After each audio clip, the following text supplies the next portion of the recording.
वालेकुम सर। वालेकुम सलाम। मेरी आवाज क्लियरली आ रही है अब तक? जी सर। अच्छा, ओके, दैट्स गुड।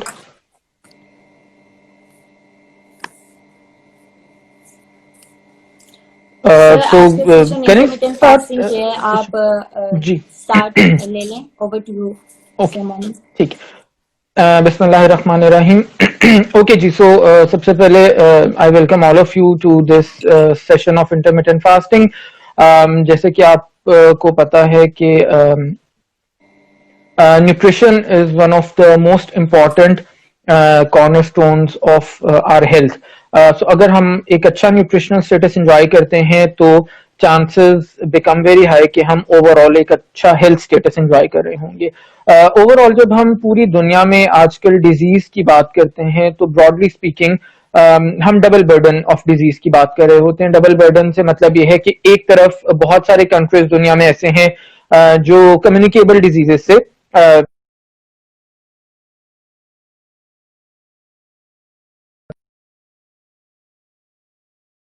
ज्यादा एनकाउंटर कर रहे हैं।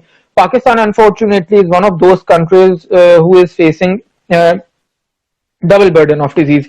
यानी इसका मतलब यह है कि एक तरफ तो हमारे पास कम्युनिकेबल डिजीजेस भी हैं और दूसरी तरफ हमारे पास नॉन कम्युनिकेबल डिजीजेस भी हैं। जब हम नॉन कम्युनिकेबल डिजीजेस की बात करते हैं तो उसके अंदर डायबिटीज और हाइपरटेंशन और कैंसर और ओबेसिटी इवन ये तमाम चीजें शामिल हैं और उनके अंदर न्यूट्रिशन का बहुत ज्यादा इंपॉर्टेंट रोल है, बहुत डायरेक्टली लिंक करती है न्यूट्रिशन इन तमाम डिजीजेस के साथ। और जब हम इवन कम्युनिकेबल डिजीजेस की बात करते हैं, जैसे सारी दुनिया के अंदर आजकल एक सबसे बड़ा फिनोमेना, एक बहुत बड़ा पेंडेमिक कोविड की शक्ल में, कोरोना वायरस की शक्ल में जो सारी दुनिया के अंदर है, ये है या डेंगू है या मलेरिया है, ये तमाम डिजीजेस हमारी कम्युनिकेबल डिजीजेस में आती हैं।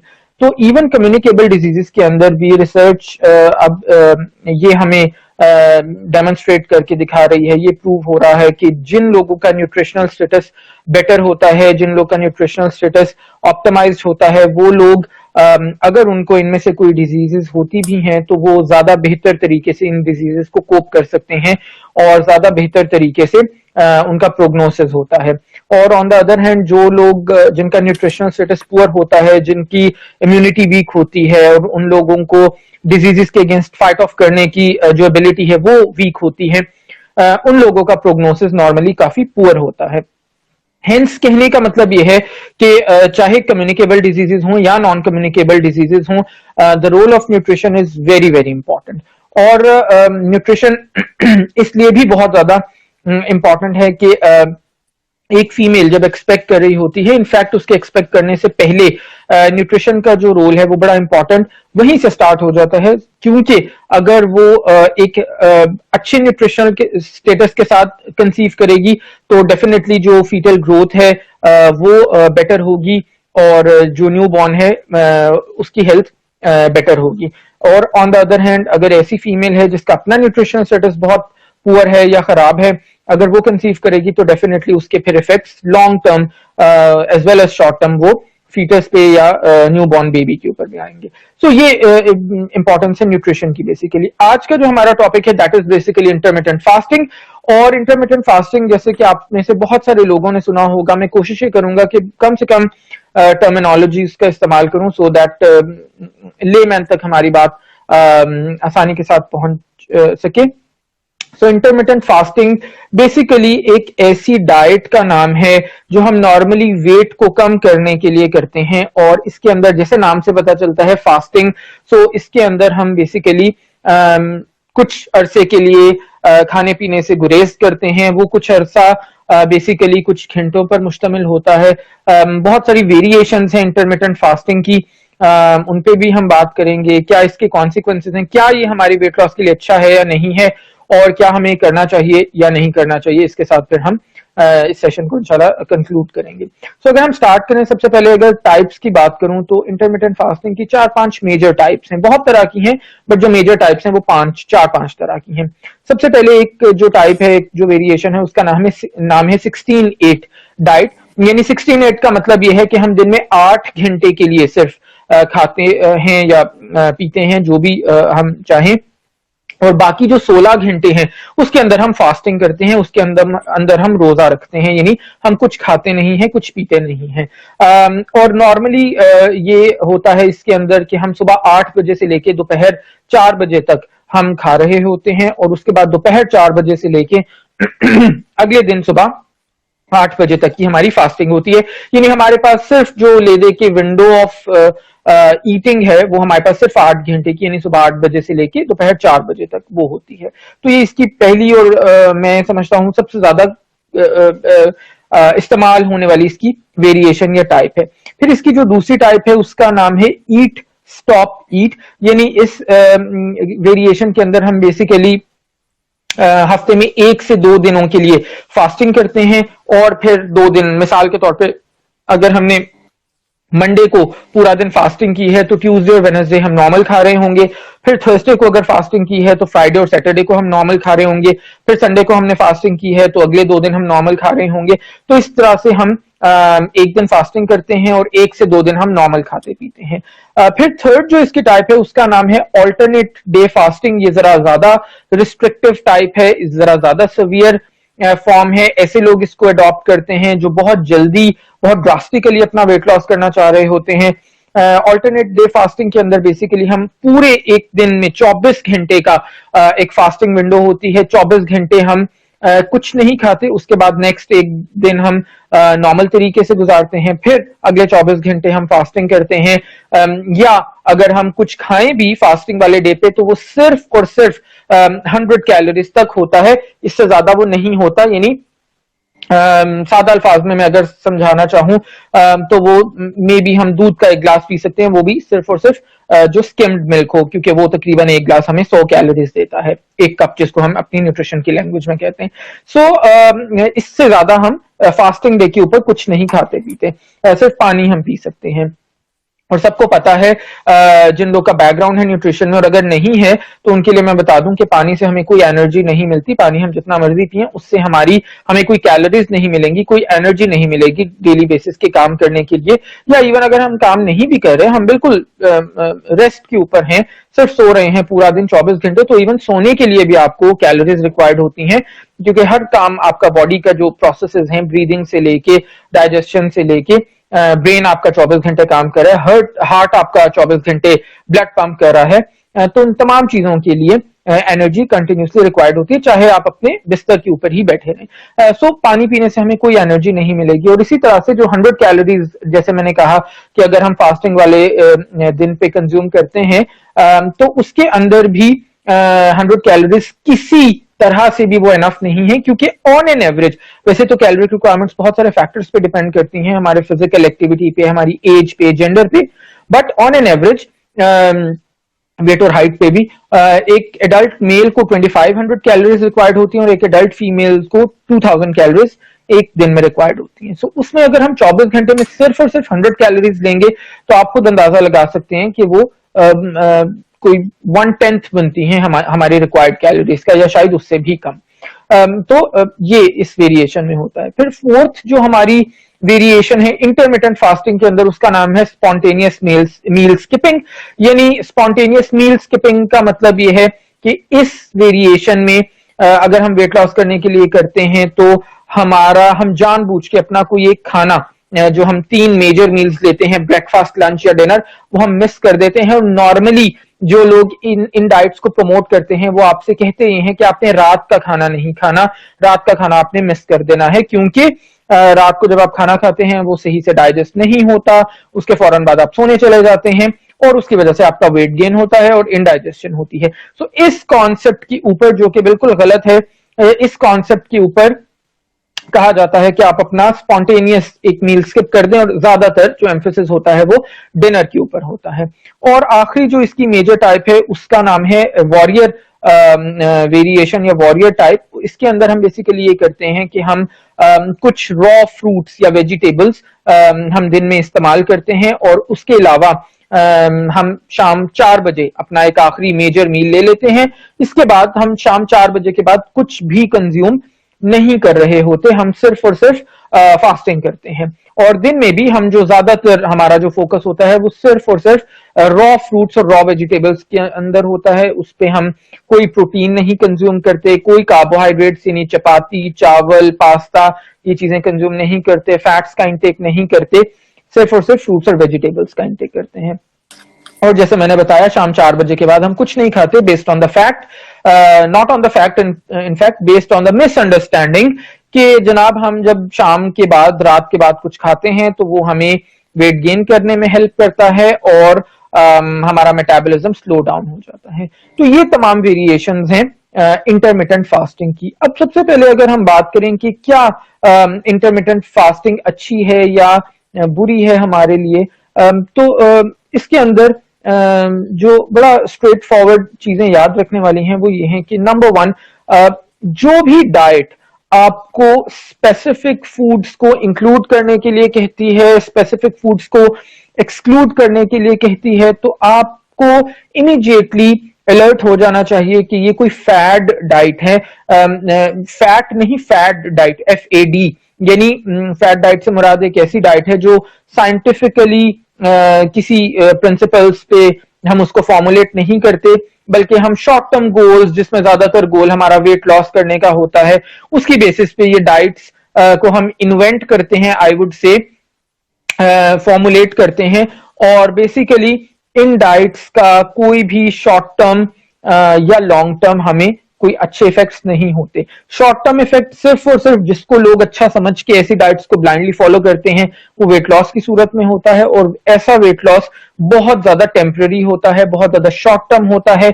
जैसे ही हम ऐसी डाइट को छोड़ते हैं या थोड़ा सा लेस रिस्ट्रिक्टिव करते हैं तो वैसे ही हमारा वेट गेन वापस हो जाता है, और वो वेट गेन काफी ज्यादा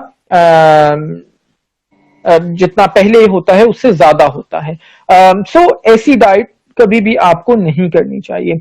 फिर इसके अलावा एक और चीज इसके अंदर ये है कि जब हम बहुत देर तक कुछ खाते नहीं हैं तो हमारे गट के अंदर एसिडिटी हो जाती है, गैसेस प्रोड्यूस होना शुरू हो जाती हैं, और उसकी वजह से हमारा जो एनवायरनमेंट है गट का वो फर्दर एसिडिक होता है, हमें ब्लोटिंग होना शुरू हो जाती है, बर्पिंग होना स्टार्ट हो जाती है, एब्डोमिनल डिस्कम्फर्ट होती है, यानी हमें जिसको हम अपनी नॉर्मल लैंग्वेज के अंदर अगर कहा जाए तो हमें अभारा फील होता है, हमें खट्टी किस्म की डकारें आती हैं। तो ये तमाम इसके इल इफेक्ट्स होते हैं ऐसी डाइट करने के। तीसरे नंबर पे लो एनर्जी लेवल्स। ऐसी डाइट जब भी हम करते हैं तो हम सारा दिन थके थके रहेंगे।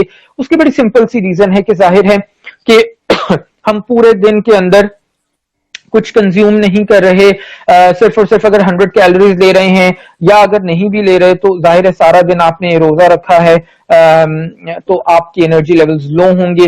अच्छा, उस एनर्जी लेवल्स के लो होने की वजह से आपका जो साइकोलॉजिकल हेल्थ है वो भी बहुत बुरी तरह से इफेक्ट होती है। आप का मूड खराब रहता है, आपका किसी से बात करने का दिल नहीं करता, बहुत ज्यादा इरिटेबल रहते हैं, यानी बहुत ज्यादा चिड़चिड़े रहते हैं। तो ये सारे इफेक्ट्स भी हैं। फिर चौथे नंबर पे मैं कहूं तो इसमें ये भी बड़ा प्रॉब्लम है कि आपके कोर्टिसोल लेवल ज्यादा हो सकते हैं बॉडी में। कोर्टिसोल का मतलब ये है, ये एक हार्मोन होता है जिसको हम स्ट्रेस हार्मोन भी कहते हैं, और जब हमारी बॉडी में किसी किस्म का स्ट्रेस होता है, साइकोलॉजिकल भी हो सकता है स्ट्रेस हमें होते हैं, फिजियोलॉजिकल स्ट्रेसेस भी होते हैं, यानी हम दिमाग में जब स्टूडेंट अगर है और उसका अगले दिन एग्जाम है और तैयारी अच्छी नहीं है तो डेफिनेटली साइकोलॉजिकल स्ट्रेस है।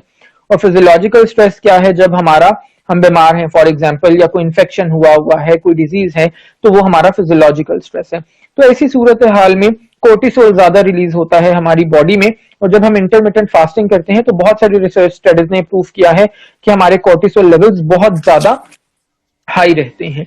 फिर इसी तरह से जब ऐसी डाइट को हम फॉलो करते हैं जैसा कि इंटरमिटेंट फास्टिंग, तो इसके अंदर हमारी जो बैलेंस्ड डाइट है वो कभी भी नहीं रहती, क्योंकि नेचुरली अगर हम दिन में सिर्फ 8 घंटे के लिए हम खा रहे हैं, अगर हम पूरे दिन की फास्टिंग नहीं भी करते 24 घंटे की, हम जैसे मैंने फर्स्ट वेरिएशन आपको बताई थी 16-8, यानी हम 8 घंटे खाते हैं और 16 घंटे हम नहीं खाते, तो उसके अंदर भी डेफिनेटली ये मेरे लिए बिल्कुल पॉसिबल नहीं रहेगा कि मैं 8 घंटे के अंदर हर फूड ग्रुप को चूज करूं, मैं कार्बोहाइड्रेट्स भी उसमें अनफ लूं जितनी मेरी बॉडी को रिक्वायर्ड है, मैं प्रोटीन भी अनफ उसके अंदर कंज्यूम करूं, मैं फैट्स भी कंज्यूम करूं, मैं फ्रूट्स का इंटेक भी करूं, वेजिटेबल्स का इंटेक भी करूं, डेयरी या मिल्क प्रोडक्ट्स का भी इंटेक करूं, तो मेरे लिए ये बिल्कुल भी पॉसिबल नहीं रहेगा कि मैं एक बैलेंस्ड डाइट अपनी मेंटेन कर सकूं, बल्कि उसके अंदर मैं हमेशा हैपहैजर्डली ही कंज्यूम कर रहा हूँ।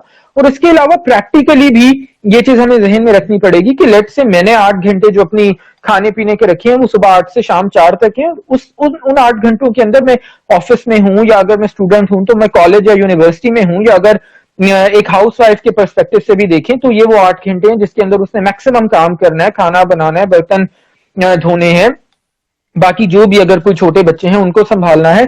तो इसके अंदर वेल बैलेंस्ड डाइट मेंटेन करना इज डेफिनेटली जस्ट इम्पॉसिबल, वो हो ही नहीं सकता कि हम सारे के सारे फूड ग्रुप्स को इन्हीं 8 घंटों के अंदर कंज्यूम कर लें।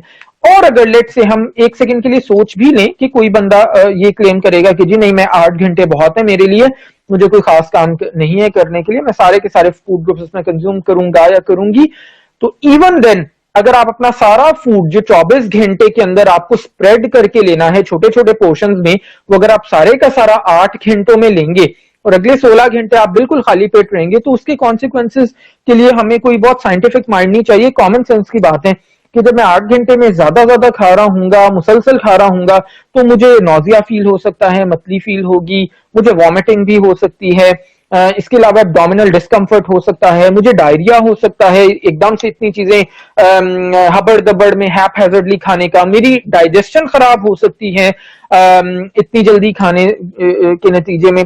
फिर इसके अलावा यह है कि अगले 16 घंटे, अब जो मैंने 8 घंटे में खाया वो तो आहिस्ता आहिस्ता डाइजेस्ट होना स्टार्ट हो जाएगा, और बाय द टाइम जो फास्टिंग के 16 घंटे में से जब 4, 5, 6, 8 घंटे गुजरेंगे, तो उसके बाद मेरी जो गट है वो तो तकरीबन एम्प्टी हो जाएगा, तो उसके बाद मुझे डेफिनेटली भूख लगेगी, और इसका ये मतलब है कि उसके बाद मैंने अपने दिल को बिल्कुल मार देना है कि मैंने इसके अंदर बिल्कुल भी कुछ कंज्यूम नहीं करना, फास्टिंग करनी है, कुछ नहीं खाना मैंने, और उसके बाद मैं फिर जाहिर है खुद भूखा रहूंगा, और उससे अगेन मुझे स्ट्रेस होगा, मेरे फ्रस्ट्रेशन बढ़ेगी, और ये फिर वो टाइम होता है जब हम जबरदस्ती की डाइटिंग सो कॉल्ड कर रहे होते हैं, तो फिर ये वो टाइम होता है जहां पे हमारा बेसिकली हमें बुरी तरह की क्रेविंग्स, रात को 12 बजे जब हम ऑर्डर करके कुछ मंगवाते हैं, या रात के 12 बजे जब आपका दिल करता है कि कोई 2 पेस्ट्रीज मैं क्रीम वाली कंज्यूम कर लूं, या आधा चॉकलेट केक मैं खा लूं, या रात के 12 बजे जी मुझे पिज्जा खाना है,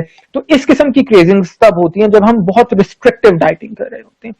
और फिर आखिरी अगर इसका मैं कॉन्सिक्वेंसेस की हम बात कर रहे हैं, अगर आखिरी एक कॉन्सिक्वेंस इसका लॉन्ग टर्म में फिर ये है कि बेइंतहा आपको न्यूट्रिशनल डेफिशिएंसीज हो सकती हैं, क्योंकि जैसे अभी हमने डिटेल से डिस्कस किया कि सिंपली ये पॉसिबल नहीं है कि आप इस किस्म की डाइट को इस्तेमाल करें और उसके बाद आप तमाम फूड ग्रुप्स को चूज कर सकें, अपनी डाइट का हिस्सा बना सकें, क्वांटिटी वाइज आपको जितनी रिक्वायर्ड है रोजाना की बुनियाद पर जो न्यूट्रिएंट्स वो तमाम का आप इनटेक कर सकें, तो डेफिनेटली मुझे शॉर्ट टर्म और लॉन्ग टर्म दोनों के अंदर बहुत सारी डेफिशिएंसी डिजीजेस हो सकती हैं, मेरा न्यूट्रिशनल स्टेटस डेफिनेटली पुअर होगा, और उसकी वजह से मेरा ओवरऑल हेल्थ खराब होगी। सो जो लोग एडवोकेट करते हैं ऐसी डाइट्स को सोशल मीडिया के ऊपर आके, टेलीविजन के ऊपर आके, तो डेफिनेटली वो इस चीज का ध्यान नहीं करते कि इन चीजों को प्रमोट करने की वजह से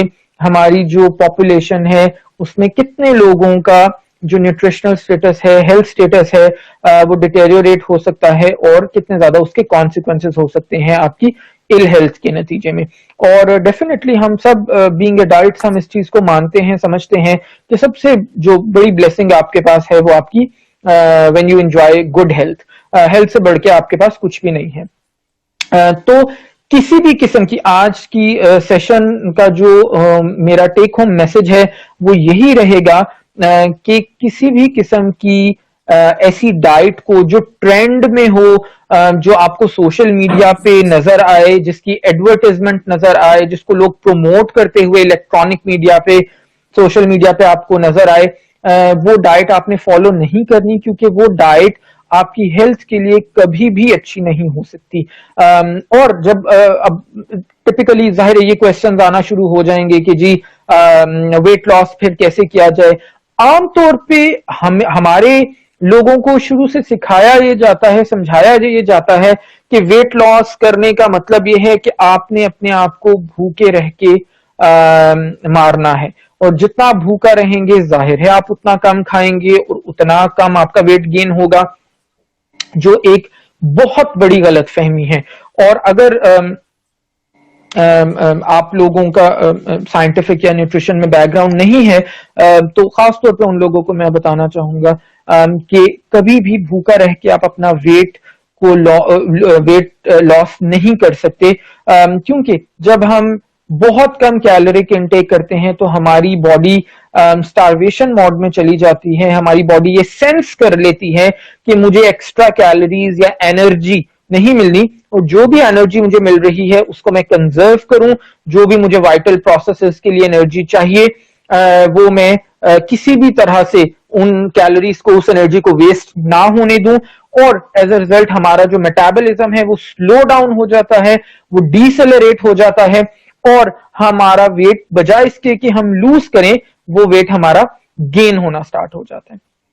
तो कभी भी वेट लॉस करने के लिए हमें इस तरह की डाइट्स को, जिनके अंदर इंटरमिटेंट फास्टिंग बहुत ज्यादा ट्रेंड में है, हमें वो कभी भी अडॉप्ट नहीं करना चाहिए। अच्छा, इससे पहले कि इसके बारे में एक बड़ा कॉमन क्वेश्चन मुझसे लोग एज अ डाइटिशियन बहुत ज्यादा पूछते हैं कि जी इंटरमिटेंट फास्टिंग को बड़ा स्मार्टली इस तरह से इंट्रोड्यूस करवाया गया है कि जी बिकॉज इस फैट डाइट में टर्म साथ में फास्टिंग आ रही है, हालांकि बाकी फैट डाइट्स की अगर हम बात करें, whether it is cucumber diet और बनाना डाइट और बॉइल्ड एग डाइट या एटकिंस डाइट, तो ऐसी डाइट्स में कोई भी हमें फास्टिंग की टर्म साथ में नजर नहीं आती।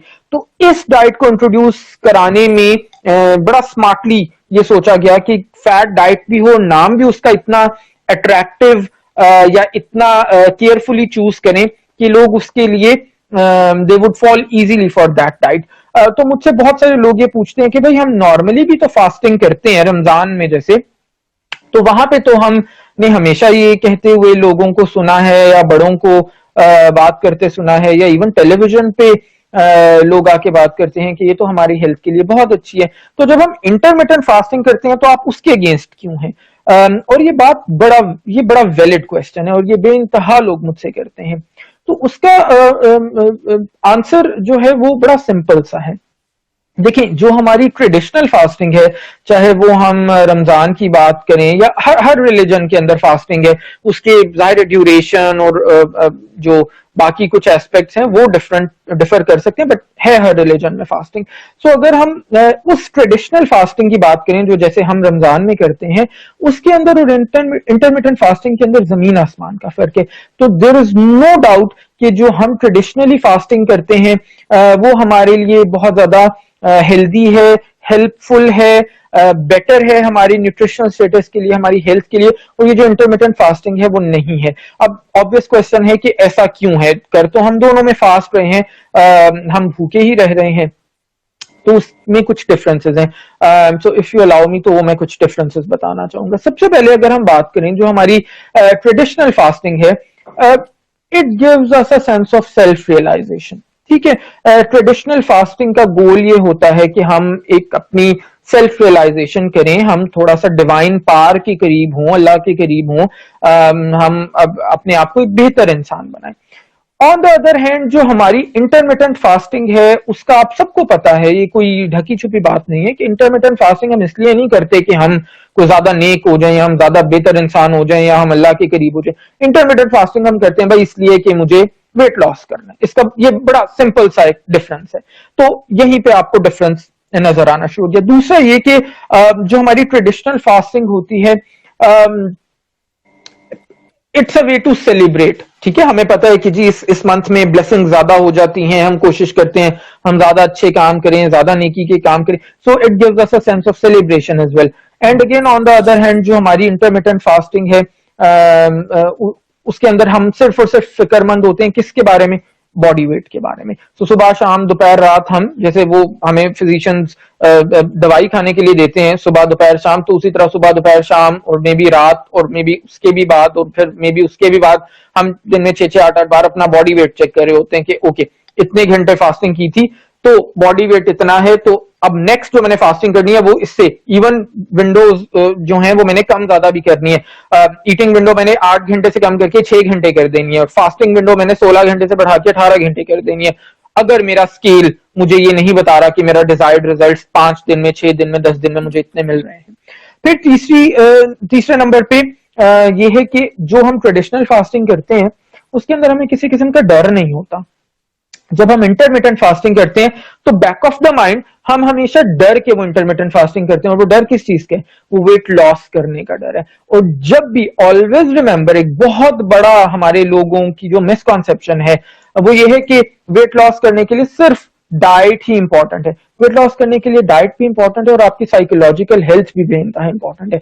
सो अगर आप स्ट्रेस्ड होंगे तो आप कभी भी अपने वेट लॉस जर्नी को सक्सेसफुली नहीं कर सकते। और जब आप इंटरमिटेंट फास्टिंग करते हैं तो definitely you are always under stress, और वो स्ट्रेस किस चीज का है, वो फियर किस चीज का है, वो वेट लॉस ना होने का फियर है। ठीक है। फिर चौथे नंबर पे अगर मैं कहूं तो वो ये है कि हम जो ट्रेडिशनल फास्टिंग करते हैं वो तो एक लिमिटेड टाइम के लिए है, जैसे रमजान 29 या 30 डेज के लिए आता है, या इसी तरह बाकी भी रिलीजन्स में जहां पे भी फास्टिंग है वो एक सर्टेन टाइम के लिए है। वो 8 दिन, 10 दिन, 15 दिन या 40 डेज के लिए है। On the other hand intermittent fasting हमसे ये डिमांड करती है कि ये हम इसको एक लाइफ लॉन्ग एक हैबिट बना लें, और जब तक हमारा वेट लॉस नहीं होता हम वो करते रहें। और अभी जैसे मैंने थोड़ी देर पहले बताया कि अगर हम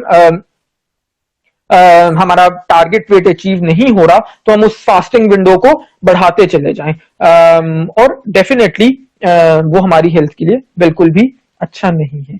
और फिर लास्टली जो डिफरेंस है इन दोनों के बीच में वो ये है कि ट्रेडिशनल फास्टिंग हम हमेशा से करते आए हैं, और हमेशा से हमने कैसे किया, शायद अपने बड़ों को देख के किया, और उन्होंने कैसे किया, शायद अपने बड़ों को देख के किया।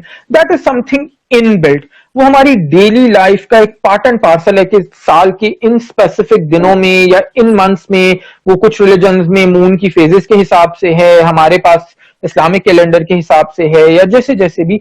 सो वो हमारे पास एक सर्टन जो ड्यूरेशन है उसके अंदर वो है, और वो एनग्रेव्ड है हमारे पास। Intermittent fasting on the other hand, ये कॉन्सेप्ट कब आया? दिस कॉन्सेप्ट केम इन 2012। सो उससे पहले तो no one knew about intermittent fasting. तो ये बेसिक डिफरेंसेस हैं इंटरमिटेंट फास्टिंग और ट्रेडिशनल फास्टिंग के अंदर। तो मैंने आपको रीजंस के साथ ही बताया है कि किस तरह जब हम बात करते हैं कि okay traditional fasting is very good, आपको करना चाहिए जरूर, तो वो क्यों बेहतर है हमारे लिए, और जो इंटरमिटेंट फास्टिंग या इस तरह की जो भी और भी फैट डाइट्स हैं वो हमारे लिए किस तरह से डेट्रीमेंटल हो सकती हैं। तो ये डिफरेंस है इन दोनों के अंदर। So all in all conclusion अगर मैं इस सेशन का दूं तो वो यही है, बड़ा सिंपल सा टेक होम मैसेज, कि ऐसी कोई भी डाइट जो आपके कॉमन सेंस के अगेंस्ट हो, अगेन फिर वो बात है कि कोई जरूरी नहीं है कि कोई साइंटिफिक बैकग्राउंड आपका है या आप कोई न्यूट्रिशन के या साइंसेस के स्टूडेंट हैं, जस्ट मेक श्योर कि जो डाइट आपके कॉमन सेंस के अगेंस्ट है, जो डाइट आपको रिस्ट्रिक्शन के लिए कह रही है, जो डाइट आपको अननेचुरल चीजें करने के लिए कह रही है, ये खाना है, ये नहीं खाना, इतने बजे के बाद खाना है, इतने बजे के बाद नहीं खाना, तो वो डाइट फैट डाइट है, वो डाइट आपको नहीं करनी। इनफैक्ट आपने हमेशा हेल्दी वेल बैलेंस्ड डाइट को कंज्यूम करना है, जो कॉमन सेंस आपका जिस चीज को अलाउ करता है वो चीज आपने करनी है। अगेन फिर बहुत सारे लोग पूछते हैं कितना खाना चाहिए, हमें ये समझ में नहीं आता, तो always go with your common sense. आपकी बॉडी आपको खुद बताती है कि आपके लिए कितना अमाउंट, कितना पोर्शन एनफ है। अगेन उसके लिए मैं बार बार ये चीज करूं, हमारा कोई डाइटिशियन होना, हमारा कोई न्यूट्रिशनिस्ट होना, हमारा साइंसेज में बैकग्राउंड होना कोई जरूरी नहीं है। Always use your common sense and then आप सिलेक्ट करें कि आपको किसी चीज का कितना पोर्शन या कितना अमाउंट कंज्यूम करना है। सो जब जब भी आप ऐसी फैट डाइट्स को फॉलो करते रहेंगे, जैसे कि इंटरमिटेंट फास्टिंग है जिसको लोग या सेलिब्रिटीज टेलीविजन पे आके या सोशल मीडिया पे आके एंडोर्स करते हैं, जिसके कमर्शियल्स आप देखते हैं, जिसके लिए एप्स बनी हुई देखते हैं, तो यू शुड इमीडिएटली रिकग्नाइज कीजिए ये कोई फैट डाइट है, ये कोई अननेचुरल डाइट है, और ये ट्रेंड में हमेशा कुछ अरसे के लिए रहती है। जब हम जैसे हम फैशन की बात करते हैं तो किसी ना किसी तरह के फैशन आते हैं, कुछ ऐसा ट्रेंड में रहते हैं, कुछ फैशन कम देर के लिए ट्रेंड में रहते हैं, कुछ फैशन ज्यादा देर के लिए ट्रेंड में रहते हैं, उसके बाद वो चले जाते हैं और एक नया फैशन उनको रिप्लेस कर लेता है। तो बिल्कुल उसी तरह से हमारी जितनी फैट डाइट्स हैं वो कुछ अरसे के लिए ट्रेंड में रहती हैं, उसके बाद फिर उनको कोई नई फैट डाइट रिप्लेस कर लेती है। And this is how your weight loss industry is actually working. And weight loss industry एक $multi-million इंडस्ट्री है, ये कोई छोटी इंडस्ट्री नहीं है। इवन अभी हम जैसे ये सेशन इंस्टाग्राम पे कर रहे हैं और आप को पता है कि ऐसी चीजों की जो प्रेजेंस है वो सोशल मीडिया पे बेइंतहा ज्यादा है, और यहीं से ये हमारी फिर यूथ को और उन लोगों को जिनको बहुत ज्यादा सेंस इन चीजों की नहीं है या बहुत ज्यादा समझ नहीं है, वो इन चीजों को यूथ को इन्हीं प्लेटफॉर्म्स के थ्रू केटर करते हैं, सो दैट आप easily you can fall a prey to all these fad diets, और फिर आप रिस्ट्रिक्टिव ईटिंग की तरफ और ऐसे वेट लॉस की तरफ जाएं जो बहुत ही ज्यादा टेम्पररी है और जो हमेशा आप फॉलो नहीं कर सकते। अगेन अगर हम इंटरमिटेंट फास्टिंग की बात करें तो क्या हम में से कोई लाइफ लॉन्ग इंटरमिटेंट फास्टिंग को फॉलो कर सकता है? बिल्कुल भी नहीं। तो कोई भी ऐसी डाइट जो आप लाइफ लॉन्ग नहीं कर सकते वो फैट डाइट है, वो आपको नहीं करनी। अगर उसके कोई आपको बेनिफिट्स मिलेंगे भी तो वो बहुत ही शॉर्ट टर्म होंगे। जैसे ही आपने वो डाइट करना बंद किया, आप अपनी नॉर्मल डाइट के ऊपर वापस आए, तो वो जो आपको अपेरेंटली बेनिफिट्स नजर आ रहे थे वो मिलना बंद हो जाएंगे और आपका वेट भी रीगेन होगा। और बाय दैट टाइम वो डाइट फॉलो करते करते जो आप अपनी बहुत सारी न्यूट्रिशनल डेफिशिएंसीज आपको जो ऑलरेडी हो चुकी हैं वो आपकी ज्यादा सीवियर हो सकती हैं। ठीक है, तो यही मेरा टेक होम मैसेज है। Always go for a healthy well balanced diet. और अगर आपको वेट लॉस करना भी है तो आपका ऑब्जेक्टिव हमेशा ये होना चाहिए कि वेट लॉस मुझे करना है अपनी हेल्थ को इंप्रूव करने के लिए, और वो वेट लॉस हमेशा सेंसिबल तरीके से होना चाहिए। उसके अंदर आपकी फिजिकल एक्टिविटी इन्वॉल्व होनी चाहिए। आप 500 कैलोरीज का on an average caloric deficit create करेंगे, और उसके लिए आप हमेशा किसी अच्छे डाइटिशियन के साथ कंसल्ट कर सकते हैं, सो दैट वो आपके लिए एक ऐसा डाइट प्लान आपके साथ बैठ के डिजाइन करे आपके लिए जिससे आपकी सारी की सारी न्यूट्रिशनल रिक्वायरमेंट्स भी पूरी हो रही हो और आपको किसी किस्म की कोई डेफिशिएंसीज ना हो, और आपको कोई रिस्ट्रिक्टिव ईटिंग की तरफ वो नहीं लेके आए। So that is it from my side. अगर कोई मजीद क्वेश्चंस हैं तो फिर हम उनको डिस्कस कर सकते हैं। Thank you so much sir. Thank you so much first of all कि आपने अपनी बिजी शेड्यूल में से हमारे लिए टाइम निकाला इस लाइव सेशन के लिए, कि आप अपनी नॉलेज जो है हमारे साथ शेयर कर सकें, और जितने भी लेमैन हैं जो जिनको नहीं समझ या न्यूट्रिशन से बैकग्राउंड है या नहीं है उनको इंटरमिटेंट फास्टिंग पे जो है थोड़ा ब्रीफली और अच्छे तरीके से जो है ना आपने समझा दिया। Thank you so much for that. Question अगर है किसी का तो कमेंट में आप मेंशन कर दें, will answer that. Faizan Chaudhary 99 you have a question, आप अपना बता सकते हैं क्वेश्चन आपके पास अगर है कोई तो विल आंसर दैट।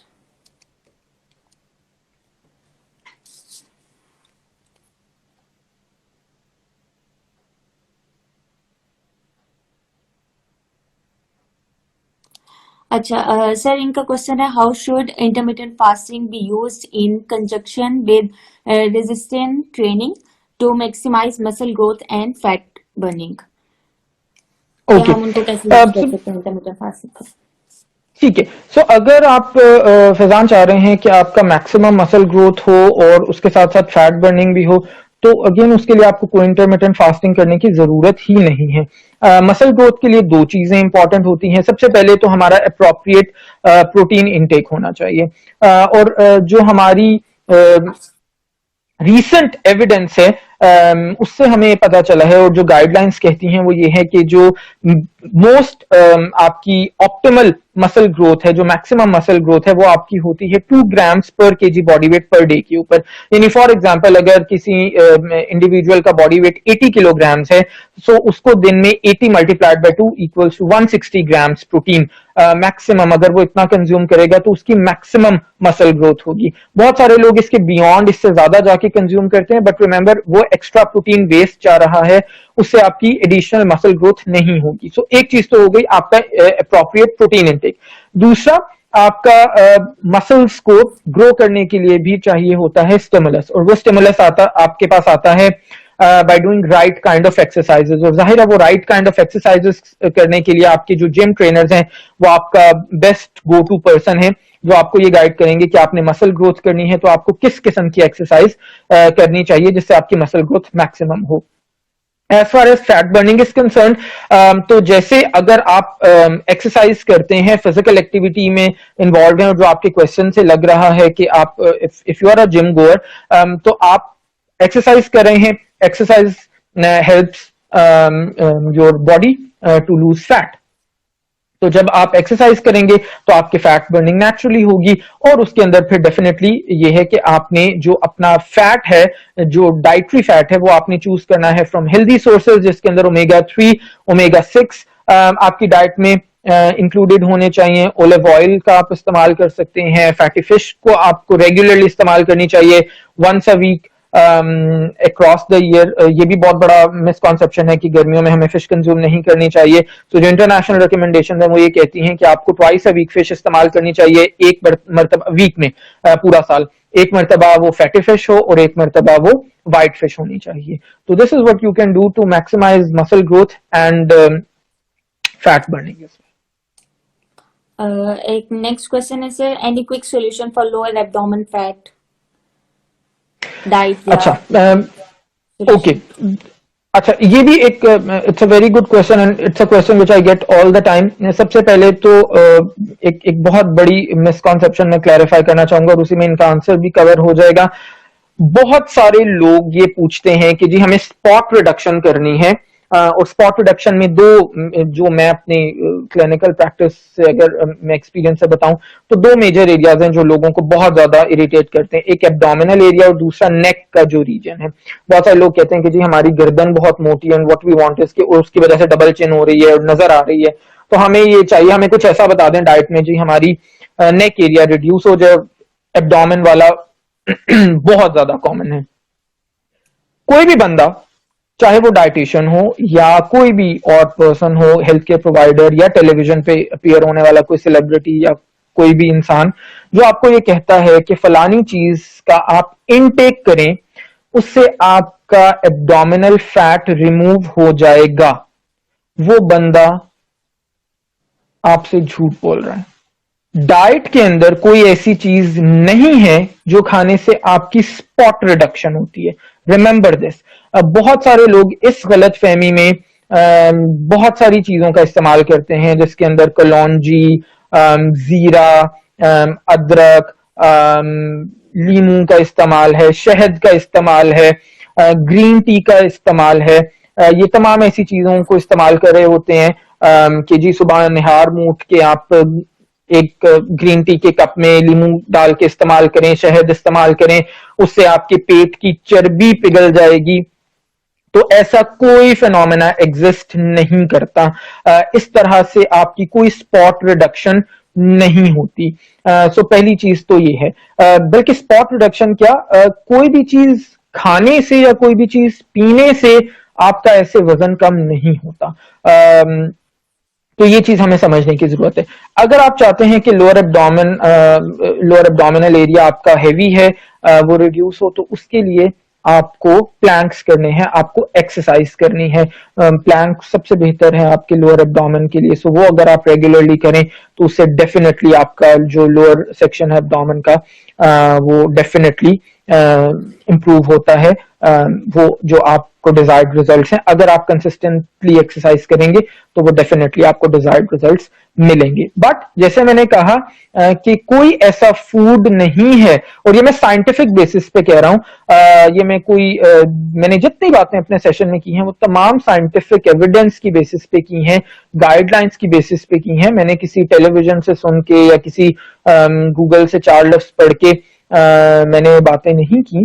तो आपसे कोई भी बंदा ये कहता है, नेक्स्ट टाइम प्लीज इसी क्वेश्चन को आगे बढ़ाते हुए मैं ये रिक्वेस्ट जरूर करूंगा कि आपसे कोई भी बंदा जब ऐसी बातें कहता है कि जी फलानी आप रोजाना सुबह उठ के जीरा खाना शुरू कर दें और कलौंजी खाना शुरू कर दें, आपका पेट कम हो जाएगा, तो प्लीज उससे ये जरूर पूछेगा कि जी मुझे इसका रेफरेंस बता दें, कौन से रिसर्च पेपर में ये चीज पब्लिश हुई है, कौन सी इंटरनेशनल ऐसी डाइटरी गाइडलाइंस आई हैं जहां पे लिखा हुआ है कि एब्डोमिनल फैट कम करने के लिए इस फूड का इंटेक करें। WHO ने क्या ऐसी गाइडलाइंस दी हैं, या जो दुनिया की न्यूट्रिशन बॉडीज हैं, academy of nutrition and dietetics हैं या डाइटिशियंस ऑफ कनाडा है, कौन सी ऐसी न्यूट्रिशन बॉडीज हैं पूरी दुनिया की जहां पे इस किस्म की गाइडलाइंस है, वो जरा प्लीज रेफरेंस जरूर दिखाइएगा। सो दैट मेरा ख्याल है हम आजकल एक ऐसी दुनिया में रहते हैं जहां पे अगर किसी से आप रेफरेंस के साथ कोई चीज पूछते हैं तो कोई माइंड करने की या कोई बुरा मनाने की बात नहीं। इवन जब हम कोर्ट में भी जाते हैं तो हर चीज रेफरेंस के साथ होती है, एविडेंस के साथ होती है, उसके बगैर तो चाहे आप चीख चीख के कहते रहे कि मैं गिल्टी नहीं हूं, बट जज आपकी बात कभी नहीं सुनेगा जब तक एविडेंस आपके पास ना हो, विटनेस आपके पास ना हो, रेफरेंस ना हो किसी चीज का। तो हमेशा always go for the reference. ये होपफुली कि आपको आपका आंसर मिल गया। सर एक और है कि basic exercise what can be done in the morning in the 4 month of pregnancy, कुछ बेसिक एक्सरसाइजेस हैं। अच्छा, ड्यूरिंग प्रेगनेंसी। अच्छा, पहली बात तो ये है कि first of all because it is pregnancy, तो इसके अंदर आप जो बेस्ट आपके हेल्थ के प्रोवाइडर हैं जो आपको ड्यूरिंग प्रेगनेंसी फिजिकल एक्टिविटी बता सकते हैं वो आपकी गायनेकोलॉजिस्ट है डेफिनेटली। क्योंकि इंटरनेट पे इस तरह बैठे हुए बगैर कंडीशन देखे मैं ये गाइड नहीं कर सकता या मैं ये रिस्क कभी भी नहीं लेना चाहूंगा कि एक प्रेग्नेंट वुमेन को मैं ये बता रहा हूं इंटरनेट के थ्रू कि जी आप ये वाली एक्सरसाइज करें। It really depends on your condition, आपकी कितनी हेल्दी प्रेगनेंसी है, आपका अपना न्यूट्रिशनल स्टेटस कैसा है, आपका ओवरऑल हेल्थ स्टेटस कैसा है, आपकी प्रेगनेंसी कैसी जा रही है, बाकी पैरामीटर्स क्या हैं, फीटल ग्रोथ किस किस्म की है।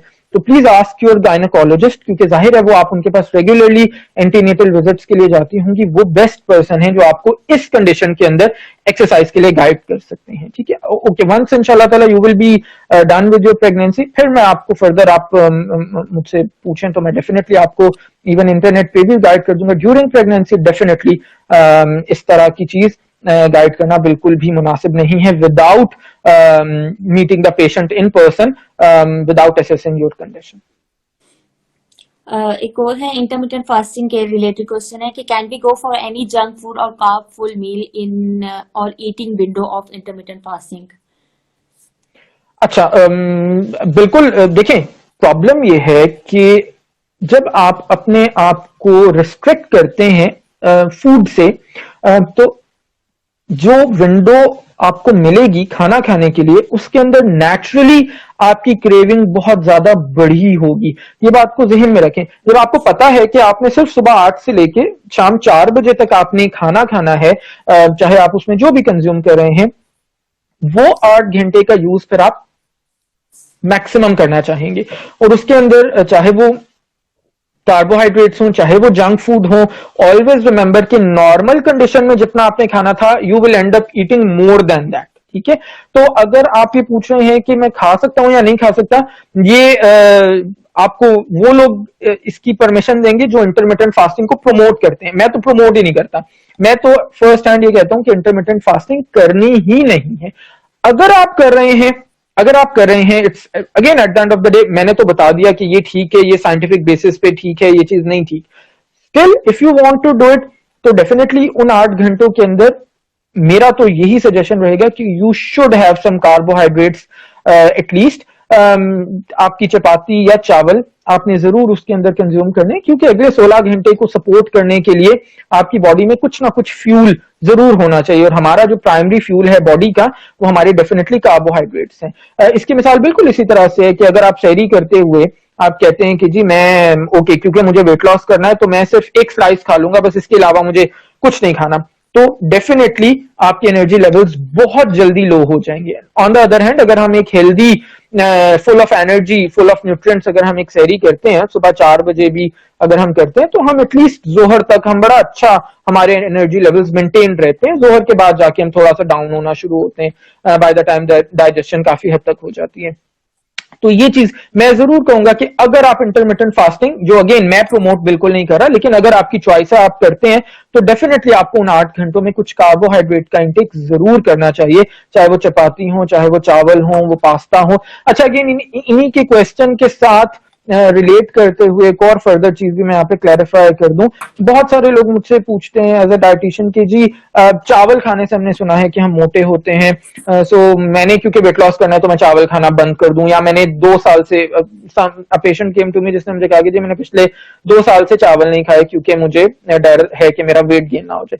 तो please try and understand this कि चावल है या चपाती है या पास्ता है या पोटैटोज है फॉर दैट मैटर, ये सब कार्बोहाइड्रेट्स आपको दे रहे हैं। हमारी बॉडी इनको या किसी भी फूड को उसकी एंड प्रोडक्ट की फॉर्म में यूटिलाइज करती है। तो हमारी बॉडी को ये नहीं पता कि जो कार्बोहाइड्रेट्स आ रहे हैं वो चावल से आ रहे हैं, वो चपाती से आ रहे हैं, वो पास्ता से आ रहे हैं, वो किस चीज से आ रहे हैं।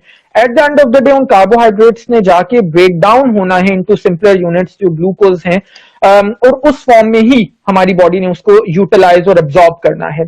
तो ये एक बहुत बड़ी गलत फहमी है कि चावल नहीं खाने क्योंकि चावल खाने से मैं मोटा हो जाऊंगा या मैं मोटी हो जाऊंगी। तो अगर आपको if you are a rice lover, जैसे मैं अगर अपनी बात करूं, तो if you are a rice lover तो आप डेली चावल खा सकते हैं। डिपेंड ये करता है कि आप किस अमाउंट में चावल खा रहे हैं। नॉर्मली ये होता है कि क्योंकि rice eating is a bit convenient तो साइकोलॉजिकली हम थोड़ा सा उसका पोर्शन ज्यादा कंज्यूम कर देते हैं कंपेयर टू जब हम चपाती खाते हैं। तो ये एक अलहदा चीज है। लेकिन अगर आप कंट्रोल्ड पोर्शन के अंदर चावल रोजाना भी खाते हैं तो you can still easily lose weight. And one more thing, ये भी एक बहुत बड़ी गलत फहमी है कि जी रात को डिनर में आप चावल ना खाएं, उससे आप मोटे होते हैं क्योंकि चावल आपको मोटा करते हैं। तो again chawal is one of the easiest grains to digest. ये भी एक पुराना कॉन्सेप्ट होता था जो 15-20 साल पहले तक इवन न्यूट्रिशन से जो लोग थे वो भी ये रिकमेंड करते थे कि चावल अगर आप खाने हैं तो आप लंच में खाएं, डिनर में इसको कंज्यूम ना करें। बट जो रीसेंट एविडेंस है उससे ये डेमोन्स्ट्रेट हुआ है कि rice is one of the easiest grains to digest. It is absolutely fine अगर आप डेली बेसिस पे भी डिनर में अपने राइस कंज्यूम करते हैं, उससे आपके वेट लॉस पे कोई फर्क नहीं पड़ेगा as long as you follow the portions. चाहे आप चावल खाना छोड़ दें, लेकिन अगर आप 4 चपाती दिन में खा रहे हैं और 3 चपाती रात में खा रहे हैं और 2 पराठे सुबह खा रहे हैं तो स्टिल आप वेट गेन करेंगे। अब उसमें चावल बेचारे का तो कोई कसूर नहीं है, चपाती का कोई कसूर नहीं है, आपके पोर्शंस का कसूर है। ठीक है, तो ये सारी कहानी है। सर डाइटरी फैक्ट्स का थोड़ा सा पूछ रहे हैं कि इंक्रीज मेटाबॉलिज्म के लिए, कि वेट लॉस के लिए इंक्रीज करना हो मेटाबॉलिज्म को, उसके लिए डाइटरी फैक्ट्स, और साथ वार्म वाटर हेल्प करता है इंक्रीज करने में मेटाबॉलिज्म या फिर नहीं? Okay, so again excellent question, again very commonly misunderstood concept। Okay, सबसे पहले अगेन अगर कोई बंदा ये कहता है कि आप एक सर्टेन फूड के इस्तेमाल से आपका मेटाबॉलिज्म इंक्रीज हो जाता है, एक्सेलरेट हो जाता है, तो आस्क फॉर द एविडेंस। दुनिया में कोई ऐसा फूड नहीं है जिसके कंज्यूम करने से आपका मेटाबॉलिक रेट इंक्रीज होता है। There is only one thing by which you can increase your metabolic rate, और वो क्या चीज है? वो है आपकी फिजिकल एक्टिविटी। ठीक है, अगर आप फिजिकल एक्टिविटी करते हैं, नहीं करते और स्टार्ट कर दी है, आपका मेटाबॉलिक रेट इंक्रीज हो जाएगा। इसी तरह अगर आप चाहते हैं कि आप फिजिकल एक्टिविटी लेट्स से रोजाना 15 मिनट की ब्रिस्क वॉक करते हैं, आप चाहते हैं कि आपका मेटाबॉलिक रेट है वो फर्दर इंक्रीज हो जाए, तो आप अपनी फिजिकल एक्टिविटी को फर्दर थोड़ा सा इंक्रीज कर दें, आपका मेटाबॉलिज्म एक्सेलरेट हो जाएगा। लेकिन कोई फूड प्रोडक्ट इस्तेमाल करने से, किसी पाउडर को डिसॉल्व करके पीने से, ल्यूकवार्म वाटर रोजाना पीने से आपका मेटाबॉलिज्म एक्सेलरेट नहीं होता। ये इस इस एक स्टेटमेंट के ऊपर जितना ज्यादा बेवकूफ बनाया गया है पिछले आई वुड से 10-15 साल में हमारे लोगों को, अनफॉर्चुनेटली मैं नाम नहीं लूंगा, बट टेलीविजन के ऊपर, इलेक्ट्रॉनिक मीडिया के ऊपर आके, सोशल मीडिया के ऊपर एवरी पर्सन थिंक्स कि जी फलानी कुछ 2-3-4 चीजें हैं जिनको अगर मैं सुबह सुबह उठ के पानी में डाल के पी लूंगी या साथ में मैं ल्यूक वार्म वाटर लूंगी तो मेरा जो मेटाबॉलिज्म है वो एक्सेलरेट कर जाएगा। तो ऐसी कोई हमारे पास साइंटिफिक मैकेनिज्म नहीं है जिससे हमें ये पता चले कि जी कोई चीज आप कंज्यूम करते हैं और उससे आपका मेटाबॉलिक रेट एक्सेलरेट हो जाता है। सिर्फ और सिर्फ अगर आपका मेटाबॉलिक रेट एक्सेलरेट होगा तो वो होगा आपके फिजिकल एक्टिविटी से, और वो हमारी आजकल सबको पता है कि हम बहुत ज्यादा सेडेंट्री लाइफस्टाइल की तरफ चले गए हैं। हमारा स्क्रीन टाइम बहुत बढ़ गया है। इवन एज ऑफ नाउ आप मुझे भी देख रहे हैं, वो एक जाहिर है एक अपने गैजेट के ऊपर, एक स्क्रीन के ऊपर देख रहे हैं। तो हमें इन चीजों को रेगुलेट करने की जरूरत है। गॉन आर द डेज जब हम धूप में निकल के, गर्मी में भी सर्दी में भी हम खेला करते थे, ग्राउंड्स में जाते थे, स्ट्रीट क्रिकेट होती थी या और भी बहुत सारी गेम्स लोग खेलते थे, बच्चे बड़े सब, एवरीवन वाज इन्वॉल्व्ड। आजकल वो चीज बहुत कम हो गई है, तो हमें उस चीज को रिवाइव करने की जरूरत है। फिजिकल एक्टिविटी में अपने आप को रोजाना इंडल्ज करें, और ये जो सारे आपके प्रॉब्लम है जो आपको लगता है कि जी घर बैठे बैठे मेरा मेटाबॉलिज्म स्लो हो गया है, या इवन कोविड की वजह से भी बहुत सारे लोग जाहिर वेट गेन की तरफ जा रहे हैं, इस चीज से भी हम इसको रिलेट कर सकते हैं। जाहिर घर से निकलना उस तरह, अगर कोई बहुत कम परसेंटेज, लेकिन अगर कोई परसेंटेज लोगों का फिजिकली एक्टिव थी भी, रोज बाहर जाके वॉक करते थे या कुछ मे बी कुछ किसी स्पोर्ट्स में थे, तो वो एक्टिविटीज भी डेफिनेटली कोविड की वजह से काफी हद तक कम हो गई हैं। तो this is what we can do to accelerate our metabolism. Sir 2-4 और क्वेश्चन है कि fruit sugar is a good substitute for normal sugar, और ग्रेप फ्रूट जूस का वेट लॉस में क्या मतलब है, रोल है grapefruit juice? Okay okay, so सबसे पहले फ्रूट शुगर, बिल्कुल fruit sugar is natural sugar. Fruit sugar basically हमारी फ्रुक्टोज हम उसको कहते हैं। बहुत सारे फ्रूट्स में से हमें फ्रुक्टोज बड़ी अच्छी अमाउंट्स में मिल रही होती है।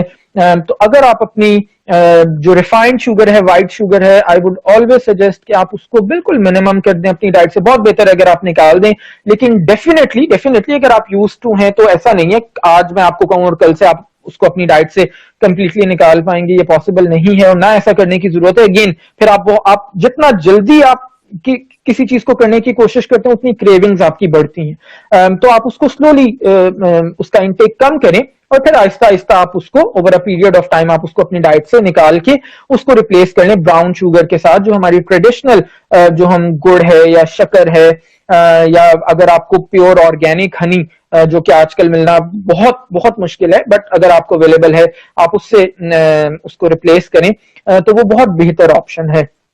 रिफाइंड शुगर को, व्हाइट शुगर को, ये हमारी डाइट के ऊपर, हमारी हेल्थ के ऊपर, हमारे न्यूट्रिशनल स्टेटस के ऊपर इसका कोई पॉजिटिव इफेक्ट नहीं है किसी भी तरह से। ये सिर्फ एम्प्टी कैलोरीज हैं, हमारी क्रेविंग्स को सेटिस्फाई करती हैं, हमें एडिशनल कैलोरीज देती हैं, कोई न्यूट्रिएंट वैल्यू नहीं है इनकी। तो ये हमारे लिए बिल्कुल भी अच्छा नहीं है। तो बहुत बेहतर है अगर आप फ्रूट शुगर से इसको रिप्लेस कर सकते हैं। ग्रेप फ्रूट जूस का आपने पूछा, again absolutely no association between grapefruit juice and your weight loss।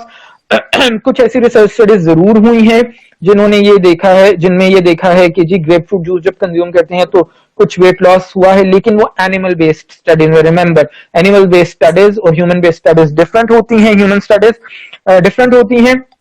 दोनों के रिजल्ट्स को हम कंपैरिजन नहीं कर सकते उस तरह से। It is similar to comparing apples and oranges, ठीक है? तो एप्पल्स और ऑरेंजेस को आप कंपेयर नहीं कर सकते। सो अनलेस कोई चीज ह्यूमन स्टडीज से भी प्रूव हो तब हम उसको देख सकते हैं। और अगेन उसके अंदर ऐसा नहीं है कि अगर 1 या 2 या 3 स्टडीज में वो चीज हो जाए तो हम उसको इंटरनेशनली वो हमारी कोई गाइडलाइंस बन जाती है। उसके लिए बहुत हमें सालों की उसमें रिसर्चेस इन्वॉल्व होती हैं। तो ग्रेपफ्रूट जूस की कोई उसका रोल नहीं है आपकी वेट लॉस के अंदर। In fact always remember, grep fruit juice, अगर आप कुछ सर्टेन मेडिकेशंस ले रहे हैं तो आपको कभी भी ग्रेप फ्रूट जूस नहीं कंज्यूम करना चाहिए। ग्रेप फ्रूट जूस कि बहुत सारी उसके अंदर ऐसे सब्सटेंसेस हैं जिनकी इंटरैक्शन होती है हमारे फार्माकोलॉजिकल ड्रग्स के साथ, हम जो मेडिकेशन ले रहे होते हैं उसके साथ। As a result of those interactions it is very much possible कि आपको जो सर्टन दवाई ले रहे हैं, जो मेडिकेशन ले रहे हैं, उससे जो डिजायर्ड इफेक्ट आपको मिलना था वो इफेक्ट बिल्कुल नलीफाई हो जाए, वो इफेक्ट आपको नहीं मिले, चाहे आप सालों तक वो मेडिकेशन लेते रहें, क्योंकि आप उसके साथ ग्रेप फ्रूट जूस रोजाना ले रहे हैं। तो बिल्कुल भी वेट लॉस अगर आपने करना है उसके लिए आपको किसी किस्म के कोई ग्रेप फ्रूट जूस लेने की जरूरत नहीं है। सर, गरम तासीर ऑफ फूड, इसके बारे में, मतलब ठंडा गरम ओके जो कहते हैं लोग। ओके हाँ। ठीक है। Again very very good, very pertinent question. अच्छा, अब हमारी पास बड़ा ये एक कॉमन चीज है कि जी देर आर सर्टन फूड्स जो हॉट फूड्स हैं जिनको हम कहते हैं कि जी तासीर गर्म है, देर आर सर्टन फूड्स जो कोल्ड फूड्स हैं जिनको हम कहते हैं कि इनकी तासीर ठंडी है। हॉट फूड्स को हम पसंद करते हैं सर्दियों में इस्तेमाल करना, क्योंकि जाहिर ठंड का मौसम है, तो गर्म चीजें आपने खानी है। कोल्ड फूड्स को हम कहते हैं कि जी आपने गर्मियों में इस्तेमाल करने हैं, क्योंकि जाहिर गर्मी है और आपको ठंडी तासीर है तो वो ठंडक आपको देंगी। मॉडर्न न्यूट्रिशन साइंस में हॉट एंड कोल्ड फूड्स की कोई क्लासिफिकेशन नहीं है। मॉडर्न न्यूट्रिशन साइंस इस कॉन्सेप्ट को डिनाई करती है। There is no hot food, there is no cold food. मिसाल के तौर पे बहुत सारे लोग ये कहते हैं कि जी सर्दियों में आपको अंडा इस्तेमाल करना चाहिए क्योंकि इसकी तासीर गर्म है, और गर्मियां जैसे ही आती हैं तो आपको अंडे का इस्तेमाल छोड़ देना चाहिए। और इसी तरह से दही, लोग कहते हैं कि जी दही आपको सर्दियों में इस्तेमाल नहीं करना चाहिए क्योंकि इसकी तासीर ठंडी है, और दही हम फिर बहुत ज्यादा गर्मियों में इसका इस्तेमाल बढ़ जाता है इसी कॉन्सेप्ट के ऊपर। और मछली के लिए भी बिल्कुल यही कॉन्सेप्ट है। तो ऐसी कोई चीज नहीं है। नट्स के बारे में कॉन्सेप्ट है बड़ा कॉमन। हमारा बड़ा कॉमन एक प्रैक्टिस है कि हम नवंबर के करीब हम वो ड्राइड फ्रूट सेट्स निकाल लेते हैं अपने घरों में, और नट से वो भर जाता है और हम रोजाना उसको खाते हैं। और जैसे ही फरवरी खत्म होता है, जनवरी खत्म होता है, तो वो हम वापस उसको खाली खुली करके धो के हम वापस उसको रख देते हैं। तो अगेन कोई ऐसा कॉन्सेप्ट नहीं है, कोई फूड हॉट फूड नहीं है, कोई फूड कोल्ड फूड नहीं है। ये डिपेंड करता है कि आप किसी फूड की कितनी अमाउंट कंज्यूम कर रहे हैं। अब अगर मैं आपको रिकमेंडेशन इंटरनेशनल गाइडलाइंस की अगर बताऊं तो वो ये है कि नट्स, हैंडफुल ऑफ नट्स, आपकी हथेली में जितने नट्स फिट इन होते हैं, हर बंदे की हथेली का साइज डिफरेंट है, तो आपकी अपनी हथेली में जितने नट्स आपके फिट इन होते हैं, हैंडफुल आपको 365 डेज अ ईयर, आपको चाहे 45 डिग्री टेम्परेचर है बाहर या -5 है, आपको हैंडफुल ऑफ नट्स रोजाना कंज्यूम करने चाहिए, और वो आपको कार्डियोवास्कुलर डिजीजेस से प्रोटेक्ट करेंगे, हार्ट प्रॉब्लम से प्रोटेक्ट करेंगे। और हमारा जो प्रैक्टिकली हम जो कर रहे होते हैं वो इससे बिल्कुल रिवर्स है। गर्मियों में हम खाना बिल्कुल छोड़ देते हैं। और इसी तरह फिश की रिकमेंडेशन भी मैंने ऑलरेडी आपको बता दी। तो कोल्ड और हॉट फूड्स एग्जिस्ट नहीं करते, ये डिपेंड करता है कि आप क्या कितना पोर्शन कंज्यूम करें। इसी तरह योगर्ट की मैं यहाँ पे जरूर बात करना चाहूंगा। योगर्ट लोग कहते हैं जी सर्दियों में खाएं तो गला खराब हो जाता है।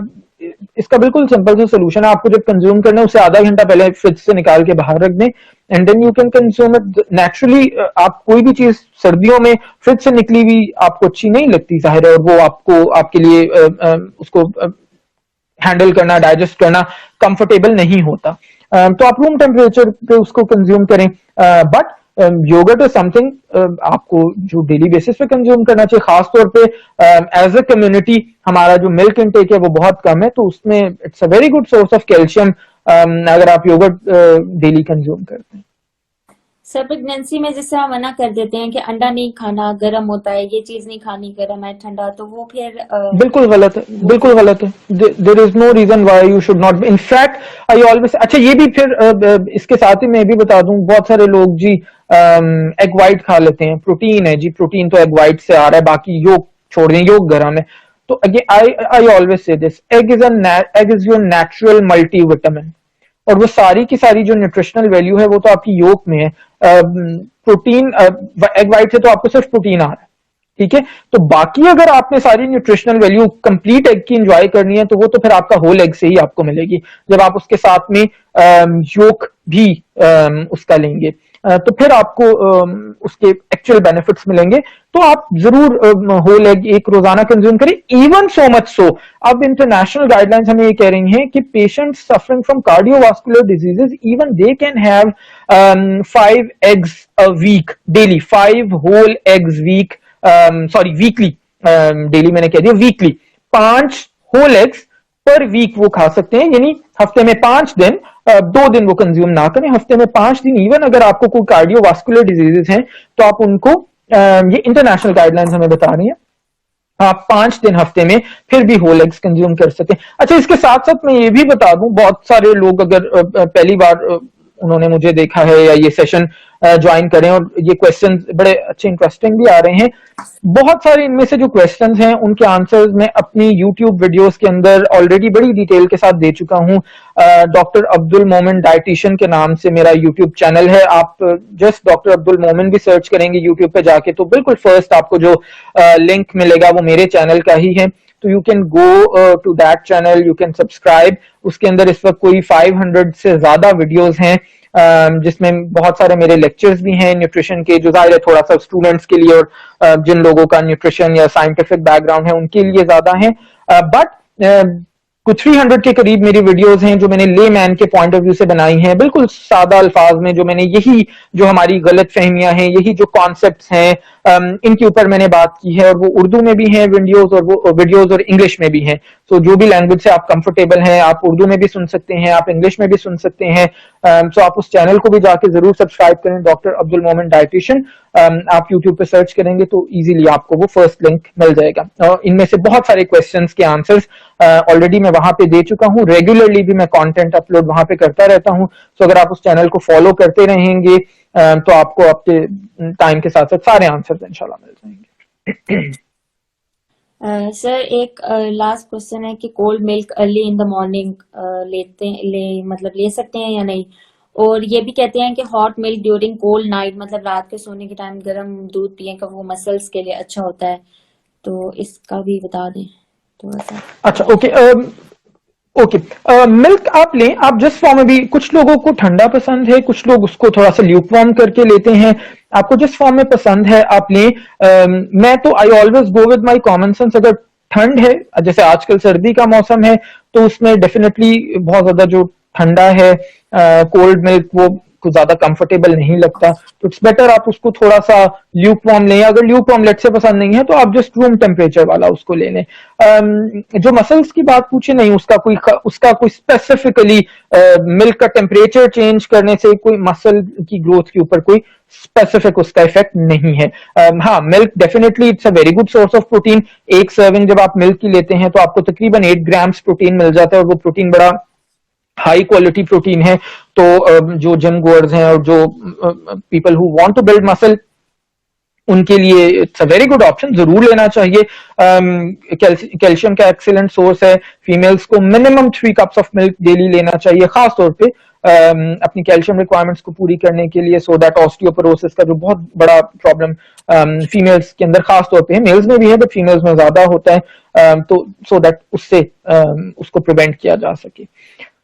तो आई थिंक काफी सारे हमने क्वेश्चन एड्रेस कर लिए, होपफुली कि काफी सारी चीजें क्लैरिफाई हो गई।